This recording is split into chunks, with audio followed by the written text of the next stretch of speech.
ఎందుకంటే నాకు 10 ఏళ్ల నుంచి తెలుసు. అసలు నన్ను యూట్యూబ్‌లో వీడియోలు నాకు తీసుకొచ్చింది ఆయన.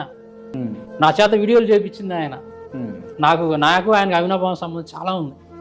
ఒకటి కాదు, నా చేత వీడియోలు చేపించి ఫస్ట్ నాకు ఈ టెక్నాలజీ తెలియదు. నేను కెమెరాలో ఇట్లాగే రూమ్లో పెట్టి మాట్లాడమని కెమెరా పెట్టి నేను మొహమాట పడతామంటే బయటికి వెళ్ళేవాడు తలిపేసి, నువ్వు మాట్లాడే ఎడిటింగ్లో నేను తీసేస్తాలే. కలిసి పని చేసాం చాలా. ఆయన తలుచుకున్నప్పుడల్లా దుఃఖం వస్తుంటాను. ఆయన అలాంటి వాడు కాదండి. ఆయన 10 ఏళ్లలో ఒక్కసారి కూడా మేము చూడలేదు. తాగుడుని సపోర్ట్ చేస్తూ కూడా మాట్లాడలేదు. ఇప్పుడు కూడా ఖండిస్తాను మాట్లాడతాం. ఆ బండి మీద నన్ను 2 సార్లు ఎక్కించుకొని తిప్పాడు హైదరాబాద్లో. చాలా మంచి వ్యక్తి అది. ఎంతోమంది పేదవాళ్ళకి పిల్లలకు కానీ ఎవరైనా కానీ నా ముందు ఎంతోమంది వచ్చి అవసరం అని వచ్చిన వాళ్ళకి చాలా సహాయం చేశాడు. చాలా మంచి వ్యక్తి. ఆయనకు అలవాటు లేదు, అసలు అలాంటి వాడు కాదు. ఆయన మీద ఖచ్చితంగా మాకు అనుమానాలు చాలా ఎక్కువగానే ఉన్నాయి. అంటే అవన్నీ గమనించిన తర్వాత